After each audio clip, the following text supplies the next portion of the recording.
વંદે માતરમ વિદ્યાર્થી મિત્રો, wisdom international school વતી આપનું ફરીથી સ્વાગત છે. ધોરણ 12 કોમર્સ વિષય આંકડાશાસ્ત્ર ભાગ 2 માં આપણે ચેપ્ટર નંબર 4 લક્ષ જોઈ રહ્યા હતા અને લક્ષમાં આપણે અંતરાલ, માનાંક અને સામિપ્ય સ્વરૂપના દાખલાઓ એટલે કે સ્વાધ્યાય 4.1 ના દાખલાઓ પૂરા કર્યા હતા. તો હવે જો આપણે દાખલાઓ જોવાના છે, થિયરી જોવાની છે વિધેયના લક્ષની. તો વિધેયના લક્ષની થિયરીમાં પહેલું તો આપણને આપ્યું છે x ટેન્ડ્સ ટુ a નો અર્થ આ એરો દર્શાવે છે એને શું વચાશે ટેન્ડ્સ ટુ અથવા તો x અનુલક્ષિત a. ખાસ યાદ રાખો x અનુલક્ષિત a અથવા x ટેન્ડ્સ ટુ a. તો જો આપણે આગળ વાત કરીએ તો એને શું કહીશું, જો કોઈ ચલ x ની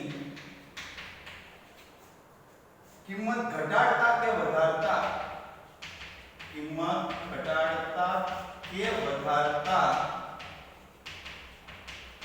કોઈ ચોક્કસ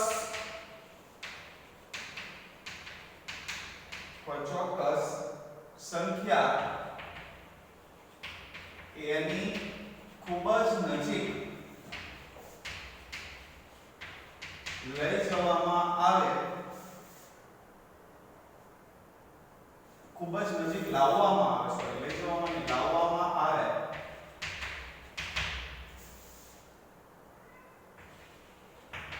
તો તેને x એને અનુલક્ષે છે તેમ કહે છે. x એને અનુલક્ષે છે તેમ કહેવાય. જો x ની કિંમત આપણે ઘટાડી કે વધારી અને કોની નજીક લાવવામાં આવે તો ચોક્કસ સંખ્યા a ની નજીક લાવવામાં આવે તો x એને અનુલક્ષે છે તેમ કહેવાય છે. જો ત્યાં x બરાબર a નથી પણ x બરાબર શું હોય છે a ની નજીકની કિંમત હોય છે. કારણ કે આપણે આગળ જોયું તો વિધેયનું લક્ષ એટલે એના માટે હોય છે તો કે આશાદિત કિંમતો એટલે નજીકની પણ ચોક્કસ નહીં તેવી કિંમતો માટે લક્ષનો ઉપયોગ કરવામાં આવે છે. ત્યારબાદ આપણે આગળ વાત કરીએ તો આ પહેલો આપણો ટોપિક હતો x ટેન્ડ્સ ટુ a. હવે આપણો ટોપિક છે x ટેન્ડ્સ ટુ 0 નો અર્થ. એટલે x ની કિંમત કોની નજીક લઈ જવામાં આવે તો કે 0 ની નજીક લઈ જવામાં આવે. હવે જો આપણે આગળ વાત કરીએ તો x ટેન્ડ્સ ટુ 0 એટલે શું તો કે x ની ધન કિંમતો ઘટાડતા. જો કોઈ ચલ x ની ધન કિંમતો ઘટાડતા એટલે ધન કિંમતોમાં શું કરવાનું ઘટાડો કે ઋણ કિંમતો વધારતા, ધન કિંમતોમાં ઘટાડો અને ઋણ કિંમતોમાં વધારો કરી અને કિંમત ક્યાં લઈ જવામાં આવે તો કે 0 ની ખૂબ જ નજીક લઈ જવામાં આવે, 0 ની ખૂબ જ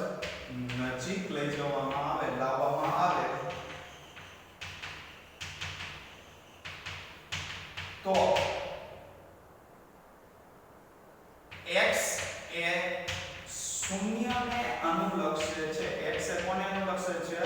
શૂન્યને અનુલક્ષે છે તેમ કહેવાય. x કોને અનુલક્ષે છે એમ કહેવાય તો કે શૂન્યને અનુલક્ષે છે તેમ કહી શકાય. x ની ધન કિંમતોમાં શું કર્યો ઘટાડો અને ઋણ કિંમતોમાં શું કર્યો વધારો, જેથી એની x ની કિંમત કોને નજીક લાવવામાં આવી તો કે 0 ને નજીક લાવવામાં આવી તો x શૂન્યને અનુલક્ષે છે તેમ કહેવામાં આવે છે. અહીંયા પણ એક બાબત ખાસ ધ્યાન રાખવાની, x એ શૂન્ય થતો નથી પરંતુ શૂન્યની નજીકની કિંમત હોય છે. ત્યાર પછી વિધેયનું લક્ષ. આ વ્યાખ્યા ખાસ અગત્યની છે. વિધેયનું લક્ષ કોને કહેવામાં આવે છે તો વિધેયનું લક્ષ આપણે કોને કહીશું તો કે x ની કોઈ કિંમત a ની વધુને વધુ નજીક લઈ જવામાં આવે. x ની કોઈ કિંમત, ચલ x ની કોઈ કિંમત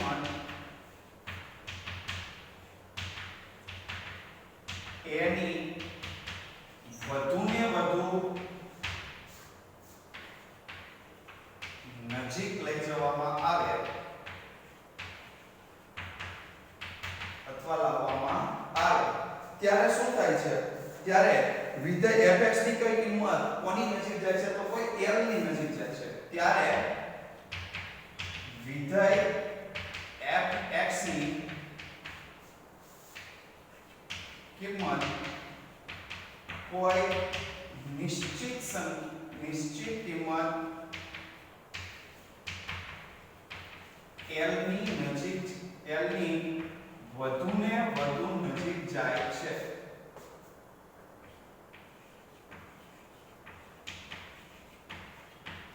ત્યારે આપણે શું કહીએ છીએ તો કે ત્યારે x એ એને અનુલક્ષે છે અને fx એ એને અનુલક્ષે છે x એ એને અનુલક્ષે છે x એ કોને અનુલક્ષે છે x એ એને અનુલક્ષે છે જ્યારે fx એ l ને અનુલક્ષે છે x એ એને અનુલક્ષે છે જ્યારે fx એ એને અનુલક્ષે છે તેમ કહેવાય એટલે x ટેન્ડ્સ ટુ a અને fx ટેન્ડ્સ ટુ l જો અહીંયા આપણે બાજુમાં લખીએ તો x ટેન્ડ્સ ટુ કોણ આવશે a ત્યારે fx tends to l fx tends to a તો fx ટેન્ડ્સ ટુ l જ્યાં સંકેતમાં આપણે જેને શું કહીશું તો તેને સંકેતમાં આપણે શું દર્શાવશું તો સંકેતમાં શું આવશે તો કે fx limit x tends to a એટલે લિમિટ x ની કિંમત પર કોને અનુલક્ષે ત્યારે fx tends is equal to l એટલે fx ની કિંમત કોને અનુલક્ષે છે l ને અનુલક્ષે છે તો l ને શું કહેવામાં આવે છે તો l ને fx ની અનુલક્ષિત કિંમત કહે છે l ને fx ની અનુલક્ષિત કિંમત કહે છે x ને l ને fx ની અનુલક્ષિત કિંમત કહે છે તો વિદ્યાર્થી મિત્રો જો આગળ હવે આપણે વાત કરીએ તો વ્યાખ્યા ખાસ અગત્યની છે વ્યાખ્યા તો વ્યાખ્યામાં જો આપણે સમજીએ તો કોની વ્યાખ્યા છે તો કે વિધેયના લક્ષની વ્યાખ્યા તો વિધેયના લક્ષની વ્યાખ્યા જો ગમે તેટલી નાની પૂર્વ નિર્ધારિત સંખ્યા ગમે તેટલી નાની હોય ગમે તેટલી નાની પૂર્વ નિર્ધારિત સંખ્યા આ ઈ જેવો અક્ષર આપેલો છે એને શું વચાશે તો નીચે આપ્યું છે જો ઇપ્સિલન ગ્રેટર ધેન 0 ઇપ્સિલન ગ્રેટર ધેન 0 એટલે ગમે તેટલી નાની સંખ્યા ઇપ્સિલન કોઈ પણ સંખ્યા ગમે તેટલી નાની એટલે આપણે ઇપ્સિલન લઈશું અને ગ્રેટર ધેન 0 માટે આપણને શું મળશે આપણને એક એવી ધન સંખ્યા ડેલ્ટા મળે એવી ધન સંખ્યા જો હંમેશા ધન સંખ્યા મળશે ડેલ્ટા હંમેશા ધન સંખ્યા છે ક્યારે પણ ઋણ સંખ્યા મળે નહીં ડેલ્ટા મળે કે જેથી ડેલ્ટા શોધી શકીએ કે જેથી શું થઈ શકે તો જ્યારે માનાંકમાં x - a ડેલ્ટા એટલે કે માનાંક સ્વરૂપ હોય ત્યારે x ની દરેક કિંમત માટે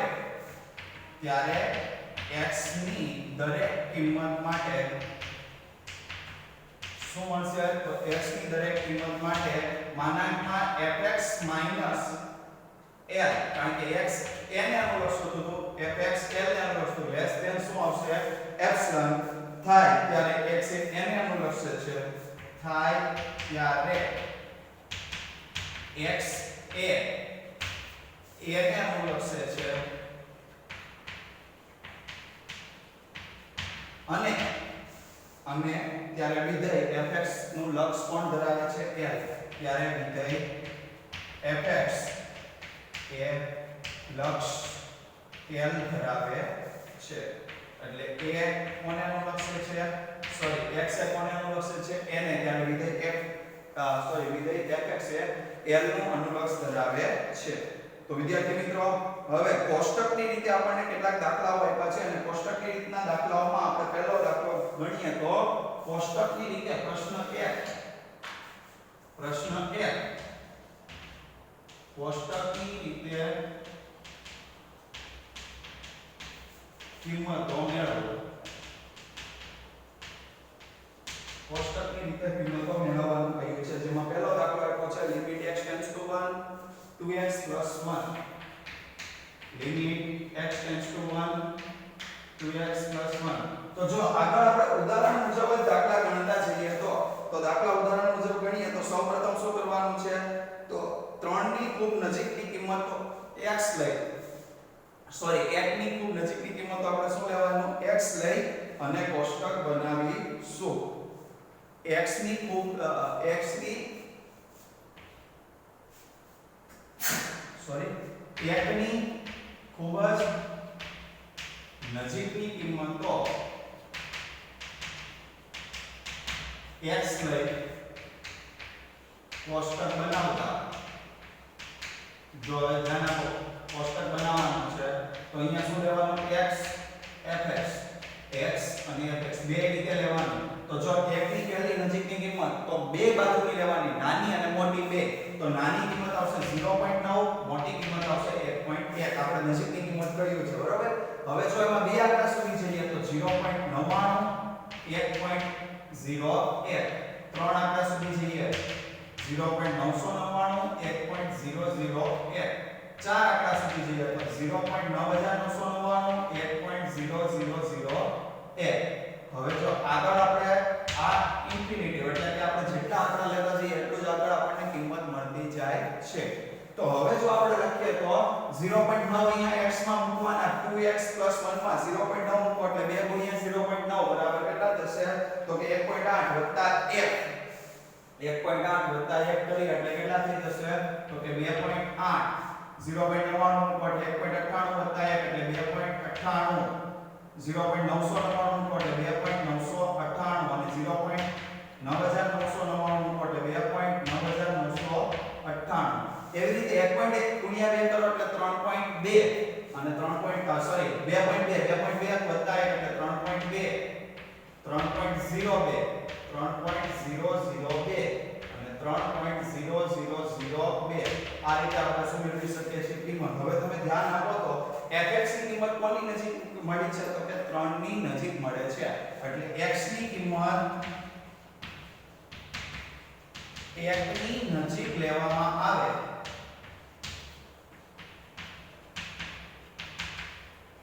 ત્યારે fx ની કિંમત 3 ની નજીક મળે છે x ની કિંમત જ્યારે 1 ની નજીક લેવામાં આવે તો fx ની કિંમત કોની નજીક મળે છે 3 ની નજીક મળે તેથી શું લખી શકાય તો કે x → 1 ત્યારે fx → 3 x ની કિંમત 1 ની નજીક હોય તો fx ની કિંમત કોની નજીક મળશે 3 ની નજીક મળી શકે છે હવે ક્યારેક એવું પણ પૂછી શકે કે આમાં અવયવ પણ પાડવાના હોઈ શકે છે તો આપણે બીજો દાખલો ગણીએ તો અવયવ પાડવા સાથેનો તો શું આપ્યું છે લિમિટ x → કેટલા આપ્યા છે તો કે 3x² - 2x - 3 છેદમાં કેટલા આપ્યા છે x - 3 હવે જો -3 ના આપણે બે એવા ભાગ પાડી શકીએ શું આવશે તો કે આપણે અંશ લખીએ તો અંશ આપણે શું આવશે તો કે અંશ x² - 2x - 3 તો -3 ના એવા બે ભાગ પાડો કે જેનો બાદબાકી 2 નીકળે કારણ કે છેલ્લું પદ માઈનસ છે આપણે ગણિતમાં ભણ્યા એ જ રીતે તો x² - 3x + x - 3 એટલે 3x માંથી x જાય એટલે વચ્ચેની કિંમત આવી ગઈ -2x આપણે ગણિતમાં જે રીતે વિસ્તરણ અવયવીકરણમાં ભાગ પાડો એ જ રીતે x કોમન તો x - 3 1 કોમન એટલે x - 3 તો હવે આપણા માટે પદ શું બન્યું તો કે x - 3 અને x + 1 x - 3 અને x + 1 તો હવે આપણે લખી શકીએ લિમિટ x → 3 x - 3 અંશમાં શું આવ્યું x + 1 છેદમાં x - 3 તો x - 3 x - 3 ઉડી ગયા એટલે લિમિટ x → 3 બરાબર x + 1 લિમિટ x → 3 બરાબર શું આવશે x + 1 તો આપણે શું લખશું 3 ની નજીકની કિંમત લઈ 3 ની નજીકની કિંમત તો કેમાં મૂકવામાં આવે તો x લઈ કોષ્ટક બનાવતા તો 3 ની નજીકની કિંમત એટલે x fx x અને fx આ રીતે આપણે કોષ્ટક બનાવવાનું છે તો 3 ની નજીકની કિંમત તો 2.9 3.1 2.99 3.01 2.999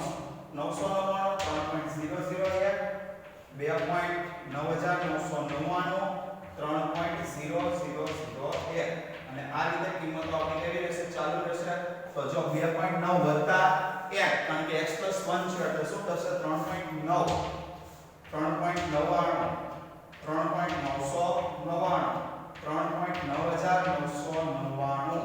જ્યારે 3.1 વત્તા 1 કરો એટલે 4.1 4.01 4.001 આ રીતે આપણી કિંમતો કેવી રીતે ચાલુ રહેશે તો નીચે તમારે વાક્ય શું લખવાનું x ની કિંમત 3 ની નજીક લેવામાં આવે તો fx ની કિંમત કોની નજીક મળે છે 4 ની નજીક મળે છે તો આપણે નીચે શું લખી શકીએ x → 3 ત્યારે fx → કેટલા આવશે તો fx → 4 x → 3 તો fx → કેટલા આવશે 4 ત્યારબાદ આગળ આપણે દાખલા નંબર 3 માં ધ્યાન આપો તો શું આપ્યું છે તો કે લિમિટ x → કેટલા આપ્યા છે x → 2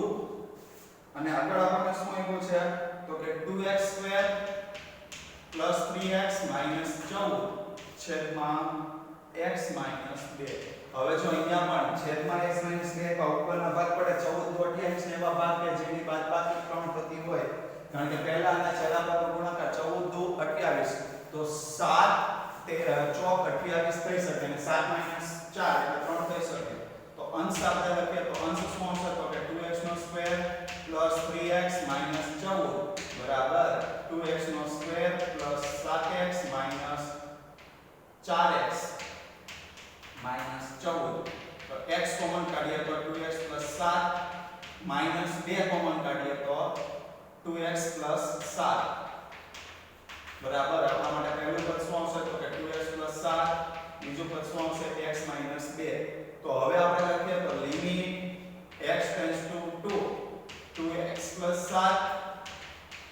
x - 2 છેદમાં x - 2 x - 2 ઉડી ગયા તો આપણા માટે પદ શું મળ્યો તો કે લિમિટ x → 2 2x + 7 2x + 7 એ આપણા માટે શું થઈ ગયું વિધેય પદ તો x ની કિંમત કોની નજીક લેવાની 2 ની નજીકની કિંમત લઈ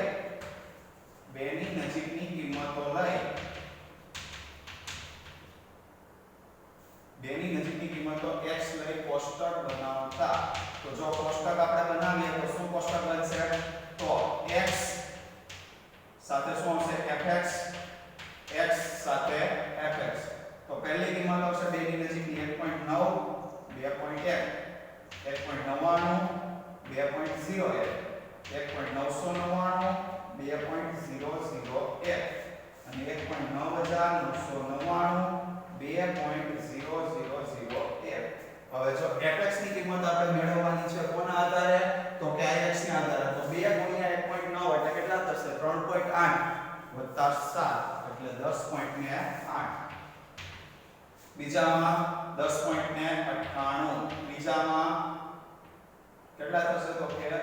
10.998 અને છેલ્લામાં 10.9998 અહીંયા આપણે કિંમત લઈએ તો 11.2 2.1 * 2 એટલે 4.2 + 7 એટલે 11.2 11.02 11.002 11.0002 તો અહીંયા આપણે શું લખી શકીએ x → 2 હોય ત્યારે fx કોને અનુલક્ષે છે ત્યારે fx એ 11 ને અનુલક્ષે છે x → 2 હોય ત્યારે fx કોને અનુલક્ષે છે 11 ને તો વિદ્યાર્થી મિત્રો આપણે 3 દાખલા પૂરા કર્યા હજુ સ્વાધ્યાય 4.2 માં આપણે આ સ્વાધ્યાય 4.2 જે જોઈ રહ્યા હતા સ્વાધ્યાય 4.2 અને એમાં આપણે હજુ અમુક દાખલાઓ બાકી છે જે આપણે નેક્સ્ટ વિડિયો ભાગમાં જોઈશું તો ફરી મળીએ થેન્ક યુ